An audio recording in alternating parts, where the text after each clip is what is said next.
వెంకటేశాయ. అఖిలాండకోటి బ్రహ్మాండ నాయకుడైన శ్రీ శ్రీనివాస పరబ్రహ్మ యొక్క దివ్యానుగ్రహ విశేషం చేత తిరుమల తిరుపతి దేవస్థానం వారు నిర్వహించే అనేక ధార్మిక కార్యక్రమాల్లో భాగంగా ప్రతిరోజు మనం శ్రీమన్ మహాభారత అంతర్గత అరణ్య పర్వలోని విశేషాలను యథాశక్తి తెలుసుకునే ప్రయత్నం చేస్తూ ఉన్నాం. ఈనాటి ప్రవచన కార్యక్రమాన్ని మంగళపద్య పఠన పురస్సరంగా ప్రారంభించుకుందాం. నారాయణం నమస్కృత్య నరం చైవ నరోత్తమం దేవీం సరస్వతీం వ్యాసం తతో జయముదీరయేత్. మహత్వాత్ భారవత్వాచ్చ మహాభారతముచ్యతే నిరుక్తమస్య యో వేద సర్వపాపైః ప్రముచ్యతే. శ్రీ గురుభ్యో నమః. హరి ఓం.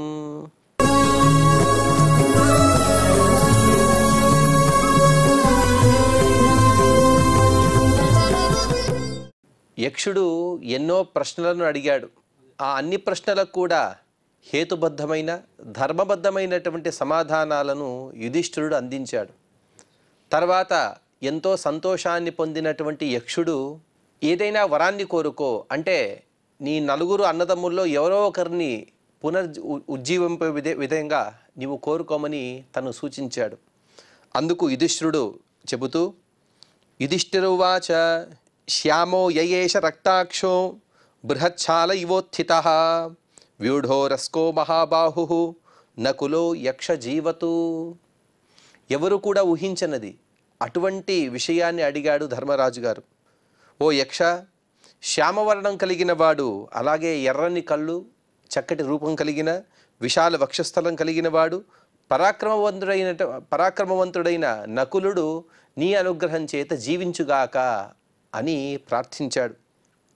అప్పుడు యక్షుడు ఎంతో ఆశ్చర్యంతో యక్షౌవాచ ప్రియస్తే భీమసేనోయం అర్జునోవః పరాయణం సకస్మాన్న కులం రాజన్ సాపత్నం జీవితుమిచ్చసి. యుధిష్ఠిర, ఎంతో ఆశ్చర్యకరంగా నీవు అడిగావు. నేను ఈ వరాన్ని ఇచ్చే సందర్భంలో నీవు భీముడినో అర్జునుడినో నీవు అడుగుతావేమో నేను అనుకున్నాను. కానీ విచిత్రంగా అత్యంత ప్రియుడైనటువంటి భీముడిని, ఎవరి పరాక్రమాన్ని అయితే ఆశ్రయించి వీరందరూ కూడా సుఖాలని పొందుతున్నారో అటువంటి అర్జునుడిని, వీరిద్దరిని కాదని నీ సవతి తల్లి యొక్క కుమారుడైన నకులుడిని ఎలా అడుగుతున్నావు? అతను బతకాలని ఎందుకు కోరుకుంటున్నావు అని చెబుతూ యస్య నాగసహస్రేణ దశ సంఖ్యేన వై బలం తుల్యం తం భీమముత్సృజ్య నకులం జీవమిచ్చసి. ఏదో యాదృచ్ఛికంగా చెప్పటం లేదు యక్షుడు. భీముడిని అర్జునుడిని ఎందుకు అడగాలి అనే విషయాన్ని కూడా ప్రతిపాదిస్తూ ఉన్నాడు. భీముడంటే సామాన్యుడా? ప్రపంచంలో శ్రీకృష్ణ పరమాత్మ తప్ప అంతటి బలవంతుడు మరొకరు ఎవరు కూడా లేరు. 1000 ఏనుగుల బలం కలిగినవాడు, అటువంటి దశ సంఖ్య బలేన వైవలం, 1000 ఏనుగుల యొక్క 10 సంఖ్యలు అనగా 10,000 ఏనుగుల బలం కలిగినవాడు. అటువంటి భీమునిని ఆశ్రయించకుండా నకులుడు బతకాలని కోరుకుంటున్నావు కదా. అలాగే తథైనం మనుజా ప్రాహు భీమసేనం ప్రియం తవ అథ కేనానుభావేన సాపత్నం జీవమిచ్చసి. భీముడిని అడగాలని ఎందుకు అనుకుంటున్నానంటే నీకు అత్యంత ప్రీత్యాస్పదులైనటువంటి సోదరులలో భీముడు ప్రప్రథముడు. భీముడి యొక్క బాహుబలాన్ని నీవు చక్కగా తెలుసుకున్నావు. భావి కాలంలో 100 మంది దుర్యోధనాదులను సంహరించేవాడు భీముడే. భీముడు తప్ప ఎవరు కూడా రాజసూయాగంలో భాగంగా జరాసంధుడిని వధించేవారు మరొకరు ఎవరు లేరు. రాజసూయాగం అంత నిర్విఘ్నంగా జరిగిందంటే, జరాసంధ వధ జరిగిందంటే దానికి కారణం భీముడే. అటువంటి భీముడు నీకు అత్యంత ప్రీత్యాస్పదుడు. అటువంటి నీకెంతో ఇష్టమైనటువంటి భీముడిని వదిలి నకులుడు బతకాలని ఎందుకు కోరుకుంటున్నావు? అలాగే యస్య బాహుబలం సర్వే పాండవా సముపాసతే అర్జునం తం తమపహాయ నకులం జీవమిచ్చసి. జగదేక వీరుడు, సవ్యసాచి అటువంటి అర్జునుడు, ఆ అర్జునుని యొక్క ఆశ్రయంతోనే మీరందరూ కూడా ఎన్నో సందర్భాల్లో ఎన్నో యుద్ధాల్లో విజయాన్ని పొందారు. ఇటువంటి భీమార్జునులు, భీముడైనా అర్జునుడైనా వీరిద్దరిలో ఎవరో ఒకరిని కోరి ఉంటే అది యుక్తంగా అనిపించేదేమో. ఈ నకులుడిని అడగడంలో నాకెందుకు అంత యుక్తంగా అనిపించట్లేదు అని యక్షుడు తన అభిప్రాయాన్ని స్పష్టంగా చెప్పాడు. అందుకు యుధిష్ఠిరుడు సమాధానమిస్తూ యుధిష్ఠిరువాచ ధర్మ ఏవ హతోహంతి ధర్మో రక్షతి రక్షితః తస్మాత్ ధర్మం న త్యజామి మానో ధర్మో హతోవధీత్. ఓ యక్ష, ధర్మాన్ని రక్షించకపోతే ఆ ధర్మం మనల్ని రక్షించదు. ధర్మాన్ని రక్షిస్తే మాత్రమే అది మనల్ని రక్షిస్తుంది. అందుకోసమే నేను ధర్మ మార్గాన్ని వీడను. నేను ఎంతైనా నష్టాన్ని పొందవచ్చుగాక, నాకు అన్నిటికన్నా ధర్మమే ముఖ్యము. ధర్మరక్షణ కోసం నేను ఏమైనా చేయగలను అని చెబుతున్నాడు.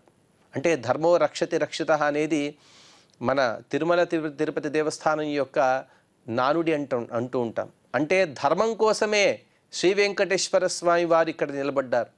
ధర్మరక్షణ కోసమే అతను నిలబడ్డాడు. ధర్మరక్షణ కోసమే పరమాత్మ పైనుండి కిందికి వచ్చాడు. పరమాత్మ సర్వత్ర వ్యాప్తుడే. కానీ తన అవతారానికి కారణంగా పరమాత్మ ఎన్నోసార్లు చెప్పాడు, ఎప్పుడైతే ధర్మం అది కాస్త అవనతిని పొందుతూ ఉంటుందో అటువంటి సందర్భంలోనే నేను అవతరిస్తాను. యదా యదా హి ధర్మస్య గ్లానిర్భవతి భారత అభ్యుత్నమధర్మస్య తదాత్మానం సుజామ్యహ అని చెప్పిన విధంగా ధర్మరక్షణ కోసం పరమాత్మ అవతరిస్తాడు. అటువంటి ధర్మరక్షణకు కటిబద్ధులుగా ఉండేటువంటి సంస్థలు పలు. అందులో తిరుమల తిరుపతి దేవస్థానం ఒకటి.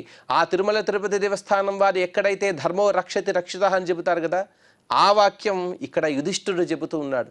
ఈ ధర్మో రక్షతి రక్షిత అనే వాక్యం ఎన్నో పురాణాల్లో వచ్చినది. కానీ ఇక్కడ ధర్మరాజు గారు దానికి వక్కాణి చెబుతున్నారు. నేను ధర్మం కోసం ఏదైనా చేయగలను. తస్మాత్ ధర్మం నత్యజామి, ధర్మాన్ని నేను వదలను. మానో ధర్మో హతో వధీత్. అలాగే అది నష్టమైనను నష్టం చేయకూడదు కదా. ధర్మము నశించిపోయి, ధర్మం ఎప్పుడైతే నశించిపోతుందో అప్పుడు మనం కూడా ఉండలేము. ధర్మం ఉంటే మాత్రమే మనం ఉండగలము. అందుకోసం ధర్మరక్షణ కోసం, మన రక్షణ కోసం నేను దేనికైనా నేను చేయగలను అని చెబుతూ, ఆనృశంస్యం పరో ధర్మ పరమార్థాచ్చ మే మతం ఆనృశంస్యం చికీర్షామి నకులో యక్ష జీవతు. ఓ యక్ష, బాగా ఆలోచించి చెబుతూ ఉన్నాను.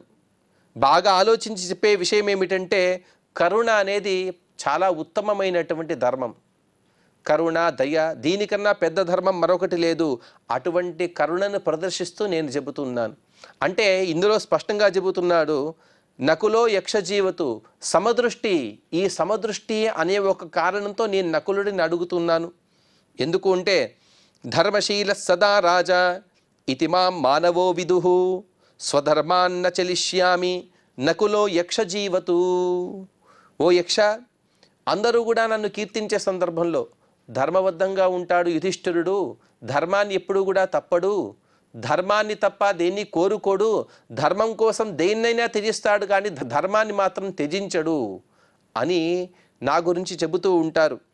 అటువంటి నేను స్వధర్మాన్ని మాత్రం ఎప్పుడూ నేను వదలను. అటువంటి స్వధర్మపరుడైనటువంటి నేను ఆ స్వధర్మ రక్షణ కోసమే నకులుడిని బతకాలని నేను కోరుకుంటూ ఉన్నాను. ఎందుకుంటే, కుంతీ చైవతు మాద్రీ చ ద్వే భార్యేతు పితుర్మమ ఉభే సపుత్రే స్యాతాం వై ఇతి మే ధీయతే మతిః. యక్ష, నా తండ్రి గారికి 2 భార్యలు, కుంతి మరియు మాద్రి. ఆ కుంతీదేవిలో పుట్టిన మేము 3, అనగా ధర్మరాజు, భీముడు, అర్జునుడు. మాద్రిదేవికి పుట్టిన వాళ్ళు నకుల సహదేవులు. ఇరువురు కూడా పుత్రవంతులుగా ఉండాలంటే కుంతీదేవికి పుత్రుడిగా నేనున్నాను, నేను బతికి ఉన్నాను. అర్జునుడు, భీముడు వీరిద్దరు బతికినా కూడా మాద్రీదేవి యొక్క సంతానం లేదు అని లోకంలో అపఖ్యాతిని పొందుతాం మేము. అందుకోసం నా సవతి తల్లి అయినటువంటి మాద్రి కూడా పుత్రవంతుడిగా, ఆవిడ యొక్క సంతానం కూడా ఇప్పుడు బతికి ఉండాలి. అందుకోసం ఆ నకులుడు నేను కోరుకుంటూ ఉన్నాను.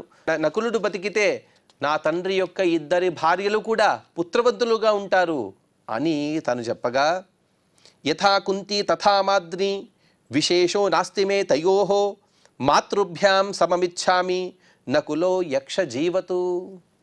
చక్కటి మాటలను చెబుతున్నాడు యుధిష్ఠిరుడు.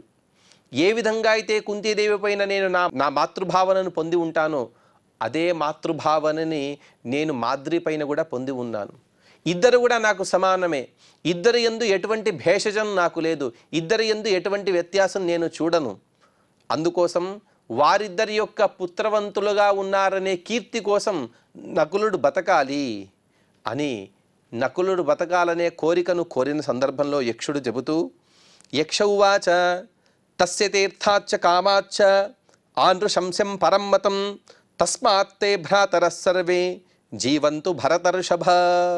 ఓ భరతశ్రేష్ఠ, అర్థకామాల కన్నా దయకు సమతకు అలాగే ప్రాధాన్యమిచ్చి నీ ధర్మపరాయణత్వాన్ని నిరూపించుకున్నావు. ఏదైనా వరం కావాలా కోరుకుంటే నాకు సంపదలు కావాలి, లేకపోతే నేను కోల్పోయిన రాజ్యం కావాలి, ఇటువంటి ఏదైనా వరం కోరి ఉండవచ్చు. కానీ అతను ఏమీ అడగలేదు.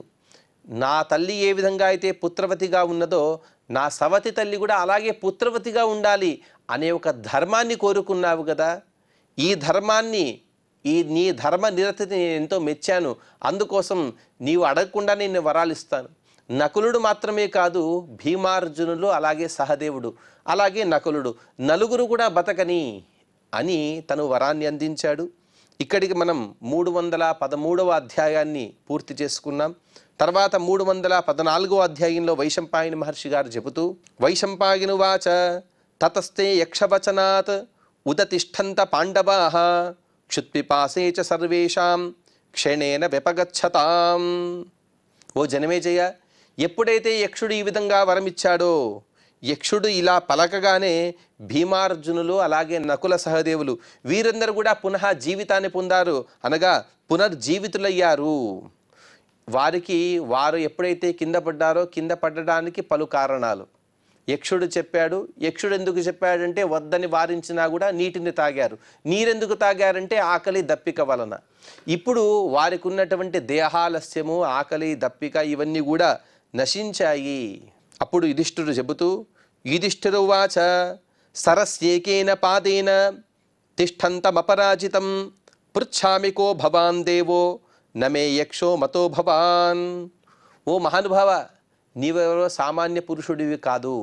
ఎందుకంటే ఈ సరోవర ప్రాంతంలో ఒంటికాలి పైన నిలబడి ఉన్నావు. ఎవరి చేత కూడా ఓడింపబడని మీరు ఒక దేవతా ప్రముఖులై ఉంటారు. అలాగే ఒక సామాన్య యక్షుడిగా నిన్ను అనుకోవటం లేదు. ఎందుకంటే వసూనాం వా భవానేకో రుద్రాణామథవా భవాన్ అథవా మరుతాం శ్రేష్ఠో వజ్రీవా త్రిదశేశ్వరః.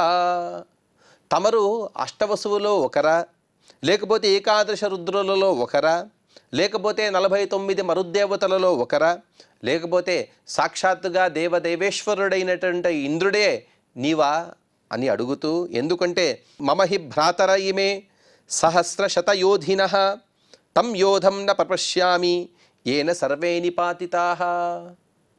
ఎందుకంటే నా తమ్ముళ్ళు ఎవరైతే ఉన్నారో వీరిని ఓడించాలంటే 1,00,000 మంది వచ్చినా కూడా ఓడించలేరు. అంతటి బల సంపన్నులు. వీరందరిలో చిన్నవాడు నకులుడు, సహదేవుడు. వీరిద్దరిని ఓడించాలన్నా కూడా సామాన్య మానవులకి సాధ్యమే కాదు. అటువంటి నా 4 తమ్ముల్ని ఓడించావంటే నీ యొక్క పరాక్రమం గురించి నేను ఏమని చెప్పగలను? నీవెవరో ప్రముఖుడైనటువంటి దేవతా పురుషుడివే అని అనుకుంటూ ఉన్నాను. సుఖం ప్రతి ప్రబుద్ధానాం ఇంద్రియాణ్యుపలక్షయే సభవాన్ సుహృదోస్మాకం అథవా నః పితా భవాన్. ఇప్పుడు వీరందరూ కూడా బతికి వచ్చిన నిద్ర నుండి లేచినట్లు సుఖంగా ఉన్నారే కానీ ఎటువంటి దుఃఖం కూడా వారి యందు నాకు కనబడటం లేదు. ఇంతవరకు పడిపోయారు, ఏదో నీరు తాగడం వలన గొంతు నొప్పో ఇత్యాది వచ్చి ఉండవచ్చేమో, కానీ అటువంటి క్లేశం ఏది కూడా వారి ముఖంలోకి నాకు కనబడటం లేదు. అందుకోసమే మీరెందరో సహృదయులుగా నేను అనుకుంటూ ఉన్నాను. లేకపోతే మీరు నా తండ్రి గారేనా అని ప్రశ్నించాడు యుధిష్ఠిరుడు.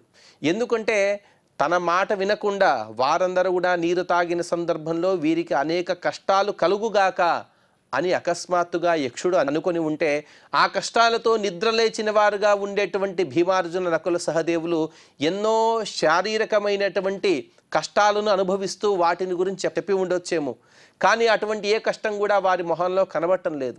ఎంతో ప్రశాంతంగా ఉన్నారు. అలా నిద్ర నుండి లేచి సుఖంగా ఎలాగైతే లేస్తారో అలా కనబడుతున్నారు వారందరూ కూడా. అది చూసి ఎంతో ఆనందిస్తూ తన తమ్ముల యొక్క క్షేమాన్ని చూసిన వెంటనే యుధిష్ఠిరుడికి ఎక్కడా పట్టలేనంత ఆనందంతో తను ఈ మాటలు చెబుతున్నారు. సాక్షాత్తుగా నా తండ్రి గారే నీవా, యక్షుడివా అని ప్రశ్నించాడు. అప్పుడు యక్షుడు సమాధానమిస్తూ, యక్షౌవాచ అహం తే జనకస్తాత ధర్మో మృదు పరాక్రమ త్వాం దిదృక్షురనుప్రాప్తో విద్ధిమాం భరతర్షభ. ఓ ధర్మజ, ఓ భరతశ్రేష్ఠ, ఓ ప్రచండ పరాక్రమ, నీవు చెప్పిన విధంగా నీ జనకుడినే, నీ తండ్రినే. నేను ఎవరో కాదు, ధర్మరాజుని. నిన్ను చూడాలనే కోరికతో నేను ఇక్కడికి వచ్చానని గ్రహించవయ్యా. యశస్సత్యం దమశౌచం మార్జవం హ్రీరచాపలం దానం తపో బ్రహ్మచర్యం ఇత్యేతాస్తనవో మమ. ఆ యమధర్మరాజు గారు అనగా ఆ యక్షుడు తన శరీరం ఎటువంటిదనే చెబుతూ ఉన్నాడు. అంటే దేవతలందరూ కూడా మనలాంటి పాంచభౌతికమైనటువంటి శరీరం కలిగిన వారు కాదు. యద్యపి వారు సంసారంలో ఉన్నా కూడా మనలాంటి శరీరం వారిది కాదు. ఎందుకంటే వారి యందు ఉండేటువంటి గుణాలు చాలా ఉత్తమమైనటువంటి గుణాలు. ఆ గుణాలు కూడా మనకన్నా మన ఊహకు మిక్కిలి అవన్నీ కూడా ఎక్కువగా వారి యందు ఉంటాయి. అటువంటి సద్గుణాల గురించి ఏ సద్గుణాల భరితమైనటువంటి తన శరీరమో వాటిని చెబుతున్నారు యమధర్మరాజు గారు. మొట్టమొదటిగా యశస్సు అనగా ప్రఖ్యాతి, గొప్ప కీర్తి కలిగినటువంటి శరీరం నాది. అలాగే సత్యం అంటే యథార్థాన్ని మాట్లాడటం అనగా లోకహితమైనటువంటి యథార్థాన్ని మాట్లాడటం, అదొక్క నా శరీరము. తర్వాత దమము అనగా బాహ్యేంద్రియాన్ని నిగ్రహించడం. నా బాహ్యేంద్రియాలన్నీ కూడా సరియైన మార్గంలో వెళ్తున్నాయి, అటువంటి దమం కూడా నా శరీరమే.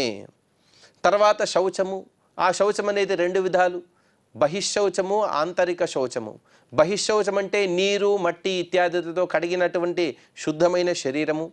ఆంతరిక శౌచం అంటే మనస్సు శుద్ధంగా ఉండుట, శుద్ధమైనటువంటి భావనలను పొంది ఉండుట.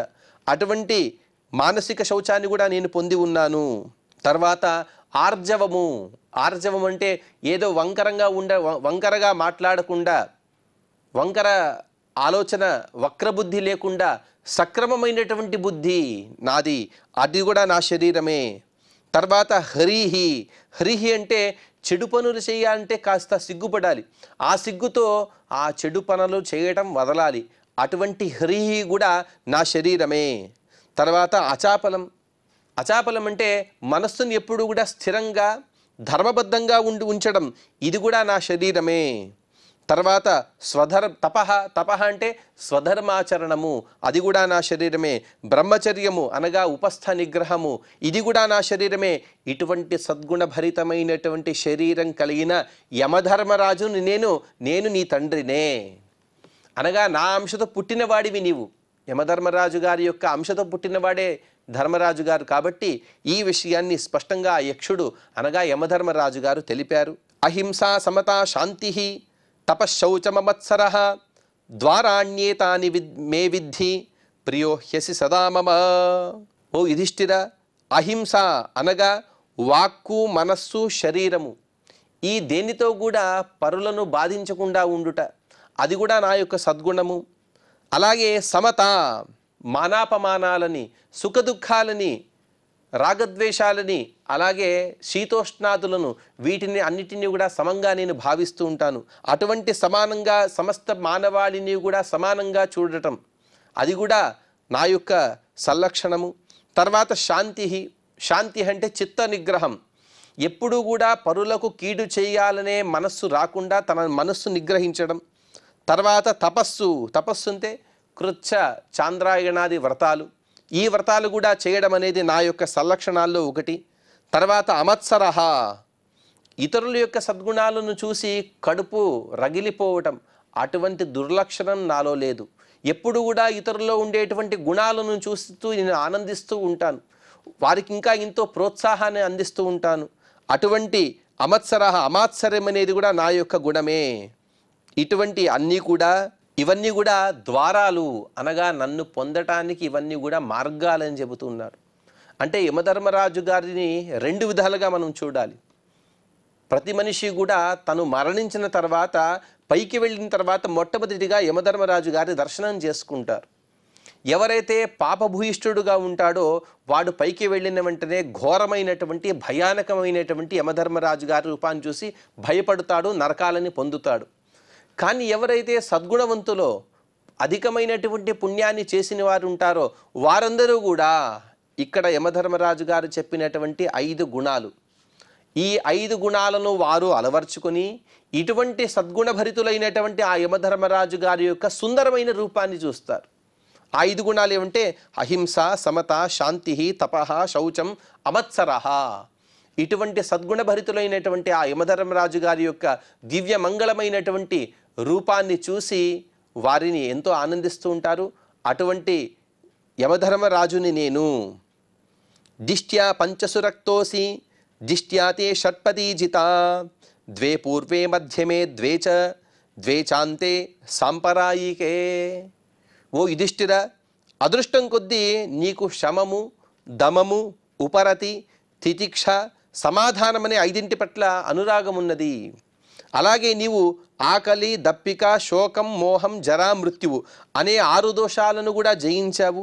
వీటిలో మొదటి 2 ఏవైతే ఉన్నాయో అది కూడా అవి జన్మించినప్పటి నుండి కూడా మనల్ని పట్టి పీడిస్తూనే ఉన్నాయి. మధ్యలో 2 తారుణ్యావస్థలో మనల్ని పట్టి పీడిస్తూ ఉంటాయి. ఇక చివరి 2 మన వార్ధక్యావస్థలో మనల్ని పట్టి పీడిస్తూ ఉంటాయి. ఈ అన్నిటినీ కూడా సదాకాలంలో నీవు వాటిని జయించావు అని చెప్పాడు. అంటే ఇందులో మొదటి ఏవైతే ఉన్నాయో ఆకలి మరియు దప్పిక, ఇవి 2 కూడా బాలకుడుగా ఉన్నప్పటి నుండి ప్రారంభించి యవ్వనావస్థ వరకు కాదు, సమస్త జీవితం వరకు కూడా ఇవి మనతోనే ఉంటాయి. ఆకలి దప్పిక లేని మనిషి సామాన్యంగా ప్రపంచంలో ఎవరు కూడా లేరు. కొందరు దైవాంశ సంభూతులుగా ఉంటారు. అట్టి వారిని వదిలివేస్తే సామాన్యమైనటువంటి మానవులకు ఉండేటువంటి లక్షణాలు ఆకలి మరియు దప్పిక. అందులోనూ కూడా శైశవావస్థలో ఇవి చాలా పట్టి పీడిస్తూ ఉంటాయి. ఎందుకంటే ఆకలి దప్పిక ఎక్కువగా అవుతూ ఉంటాయి. దానివలనే వాటిని శమింపజేసుకోవడం, కాస్త ఆహారాన్ని, నీటిని స్వీకరించి మనిషి తన యొక్క శరీరాన్ని పెంచుకుంటాడు, శరీర పుష్టిని పొందుతాడు. కాబట్టి ఆకలి దప్పిక అనేది శైశవావస్థ నుండి ప్రారంభమవుతుంది. తర్వాతది శోకము మరియు మోహము. ఇవి 2 కూడా యవ్వనావస్థలో ఉంటాయి. తనకు కావాలి ఏదైనా సుందరమైనటువంటి పదార్థాలను చూస్తాడు, ఇది నాకు కావాలి అని దానిపైన మోహాన్ని పొందుతాడు. అకస్మాత్తుగా అది దొరకలేని సందర్భంలో ఎంతో శోకాన్ని పొందుతాడు. తర్వాత చివరి అవస్థలో వార్ధక్యావస్థలో జర మరియు మృత్యువు, వార్ధక్యము మరియు మృత్యువు ఈ 2 యొక్క సంయోగం చేత చాలా బాధింపబడి, అనగా శరీరమంతా కూడా జర్జరితమై శారీరకమైనటువంటి అనేక దుఃఖాన్ని పొందుతూ చివరికి మృత్యువశుడైపోతాడు. కానీ ఓ యుధిష్ఠిరా, నీవు శైశవావస్థలోనైనా లేకపోతే యవ్వనావస్థలోనైనా చివరికి వార్ధక్యావస్థలోనైనా ఈ 6 యొక్క సంబంధం నీకు లేదు. వాటి వలన నీవు ఎటువంటి బాధను కూడా పొందవు. అంటే ఇతపూర్వం నీవు శైశవావస్థలో ఈ ఆకలి దప్పిక యొక్క బాధను లేకుండా, అనగా ఎక్కువగా తినాలి, ఎక్కువ ఆహారాన్ని స్వీకరించాలని ఆశ లేదు యుధిష్ఠిరునికి. అటువంటి ఆ అవస్థలో కూడా చాలా వైరాగ్యంతో ఉన్నావు. ఇక యవ్వనావస్థలో చెప్పే అవసరం లేదు. ఎంతోమంది కన్యాదానం చేస్తానన్నా కూడా తనకు యోగ్యులైనటువంటి వారినే తను పరిగ్రహించాడే కానీ కామసుఖం కోసం తను ఎందరినో వివాహం చేసుకోలేదు. వివాహం చేసుకున్నాడు, ఎక్కడా కూడా కామసుఖం కోసం తను చేసుకోలేదు. అందుకోసం శోకము మోహము 2 నీవు దాటావు, వాటి యొక్క బాధ నీకు లేదు. ఇక చివరి అవస్థ వార్ధక్యావస్థలో నీకు జర మరియు మృత్యువు, ఇవి 2 కూడా నిన్ను పట్టి పీడించవు అని యమధర్మరాజు గారు, వాస్తవంగా చెప్పాలంటే ఇక్కడ యమధర్మరాజు గారు అతనికి ఈ విషయాలను చెబుతూ దీన్ని వరంగా ఇస్తున్నారు. ఆ విషయాల్ని తదుపరి వైశంపాయన మహర్షి గారు చెబుతున్నారు. అందుకోసం చివరికి తన గురించి స్పష్టంగా చెబుతూ యమధర్మరాజు గారు, ధర్మోహమితి భద్రం తే జిజ్ఞాసుస్వామిహాగతః ఆనృశంసేన తుష్టోస్మి వరం దాస్యామి తే నఘ. ఓ అనఘ, ఓ పాపరహితుడైనటువంటి ఓ యుధిష్ఠిరా, నీకు శుభం కలుగుగాక. నేనెవరినో కాదు, సాక్షాత్తుగా యమధర్మరాజునే.